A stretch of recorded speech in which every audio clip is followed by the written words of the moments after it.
ओम नमः शिवाय। प्रिय दर्शकों, 15 जनवरी को मकर संक्रांति है और वृश्चिक राशि वाले शनि के ढैया से परेशान थे। शनि के अस्त होने से, नीच के होने से, गुरु चांडाल योग से जो परेशान थे हर क्षेत्र में, उनको इसी दिन का तो इंतजार था, क्योंकि 77 साल बाद ऐसा योग बन रहा है।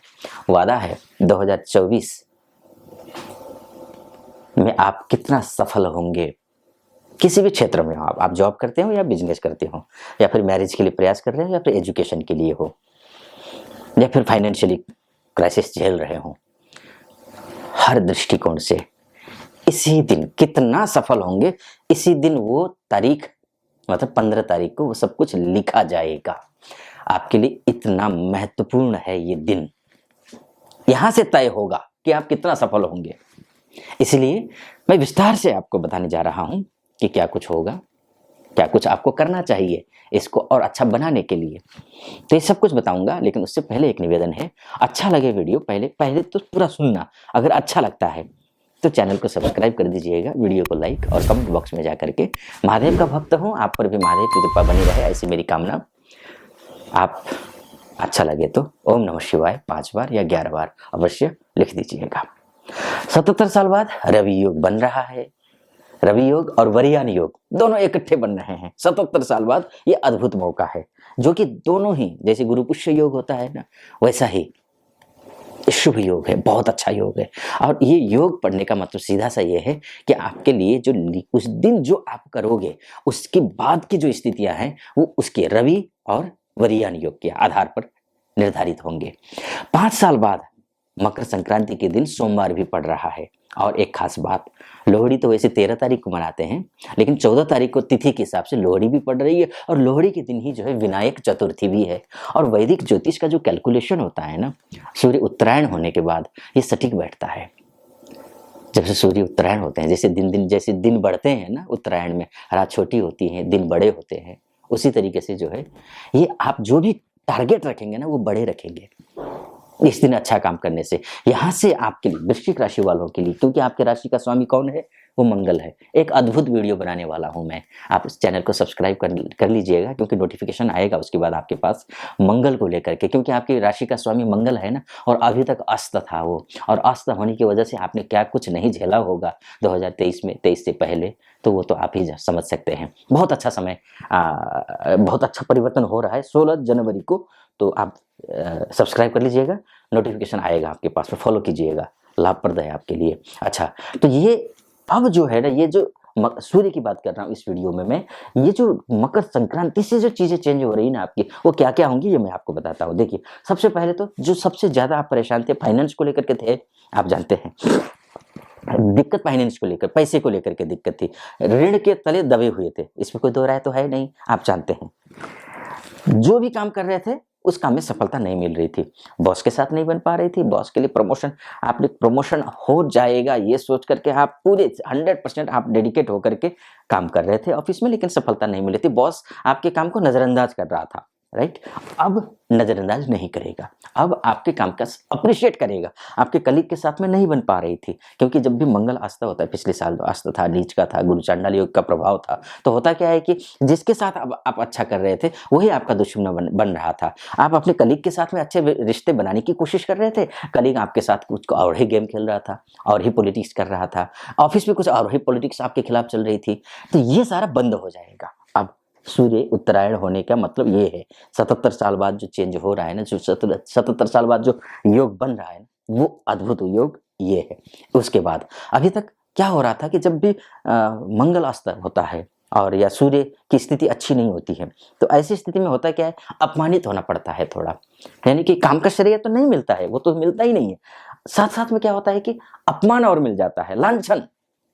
तो लांछन से आप बचेंगे, और जो लांछन लग रहे थे ना, जो अपमानित हो रहे थे ना आप, वो सम्मान में बदल जाएगा। जो लोग अपमान कर रहे थे ना, वो अपसम्मान करने शुरू कर देंगे आपके। जो छोटे लोग हैं, बड़े लोग हैं, जो भी हैं आपके इष्ट आसपास में, भाई बंधु रिश्तेदार नाता इत्यादि में, जो अभी तक आपको सपोर्ट नहीं कर रहे थे, वो सपोर्ट करने के लिए आ जाएंगे।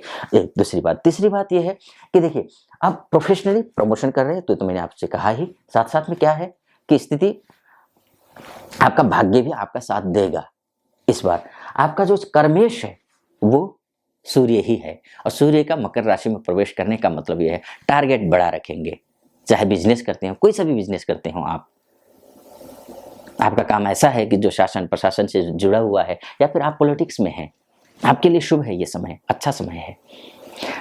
अगर बिजनेस करते हो, मैन्युफैक्चरर हो आप, या फिर आप जो है छोटे उद्यमी हो, कोई छोटे से किराने की दुकान भी आपके क्यों ना हो, या फिर आपका कोई बड़ा शोरूम भी क्यों ना हो, गारमेंट्स के काम क्यों ना हो, और ऑनलाइन मार्केटिंग का काम आप क्यों ना करते हो, आईटी से रिलेटेड आपका काम चल रहा हो, या फिर अपनी कंपनी हो, या फिर आईटी के सेक्टर में आप काम करते हो, तो ऐसी स्थिति में चाहे आपने मतलब मैं आपने कहने का बताते, चाहे आपने एलएलबी किया हो, चाहे बीटेक किया हो, एमटेक किया हो, चाहे आपने एमबीबीएस किया हुआ है, या फिर आप उच्च शिक्षा की तैयारी कर रहे हैं, यूपीएससी की तैयारी कर रहे हैं, इनके लिए भी, और आईलेट्स की जो तैयारी कर रहे हैं उनके लिए भी ये जो समय है ना, ये अनुकूल है। वृश्चिक राशि वालों, आप अपने दर्द, आपकी पीड़ा को आप ही समझ सकते थे क्या हुआ, लेकिन आपको राहत मिल रही है। बशर्ते एक दो चीजें मैं आपसे कहूंगा। हाँ, विवाह के लिए भी बोल रहा हूं मैं, विवाह का भी बहुत अच्छा योग दिख रहा है। विवाह के लिए, एजुकेशन के लिए मैंने आपको बताया ही, साथ में अगर संतान की प्लानिंग कर रहे हैं तो उसके लिए भी अच्छा है, और उसके साथ साथ में अगर आप किसी से प्रेम करते हैं और प्रेम करने के साथ विवाह करना चाहते हैं, बाधाएं आ रही है, बात नहीं बन पा रही है, कटुता आई हुई है, तो मधुरता आएगी। ये सारी चीजें अब होती दिखाई दे रही हैं, ये शुभ है। हाँ, अगर आपके लग्न कुंडली में देखिए, ये तो मोटा मोटी तौर पर है, अब ये मोटा मोटी तौर पर है, आपके जैसे व्यक्ति ही जो है इस धरती में 72.5 करोड़ है, क्योंकि 8 अरब की दुनिया है ये, और 12 भागों में उसको विभाजित कर लीजिए तो 72 72.5 करोड़ एक राशि के बनते हैं, तो सबके साथ एक जैसी घटना तो खैर घटेगी नहीं। तो ऐसी स्थिति में आपकी कुंडली आपका डीएनए है, वास्तव में कितना सफल होंगे आप, तो ये तो आपकी कुंडली देख करके ही पता चल सकता है। ये मोटा मोटे तौर पर है। अगर आपके भाग्यश अच्छा है कुंडली में, लेकिन गोचर खराब चल रहा था, इस वजह से आपका बिगड़ा हुआ था काम, तो गोचर सही हो रहा है। लेकिन आपकी लग्न कुंडली में ही भाग्य ही खराब हो, आपका लग्नेश खराब हो, आपका कर्मेश खराब हो, द्वादश दशमांश कुंडली खराब हो, होरा खराब हो, उसके बाद दृष्टांत खराब हो, या त्रिंशांश खराब हो, आपका चतुर्थांश खराब हो, तो ऐसी स्थिति में तो देखिए ग्रह ही, अब भाग्य ही अगर मृत अवस्था का हो जाए, संजीवनी भी काम नहीं करेगा। तो ये तो फलादेश सामान्य तौर पर है, मोटा मोटी तौर पर है। तो ये सबके साथ घटित होगा ये मैं नहीं बोलूंगा, लेकिन थोड़ा बहुत ठीक होगा तो जरूर घटित होगा। तो ऐसी स्थिति में अगर डिटेल में आप कुंडली दिखाना चाहते हैं, तो फिर नीचे नंबर भी चल रहा होगा, उस नंबर पे आप कॉल कर लीजिए विस्तार से कि वास्तव में जो है ना कुंडली में ग्रहों की स्थिति क्या है, कौन सा ग्रह कमजोर है, कौन सा ठीक है, कौन सी पूजा करनी चाहिए, किस ग्रह को मजबूत करना चाहिए, किसको प्रसन्न करना चाहिए, ये सब डिटेल में जानना चाहते हैं तो नीचे नंबर है, उस पर कॉल कर लीजिए, हमारे प्रतिनिधि से बात कीजिए, और उनसे बात करके मुझसे बात करने के लिए, मतलब कुंडली दिखाने के लिए, तो आप अपॉइंटमेंट ले लीजिए, फिर आपकी और हमारी बात होगी। अगर बाई चांस बात नहीं कर पाते हैं तो ऐसी स्थिति में करना क्या है ये भी आप समझ लीजिए।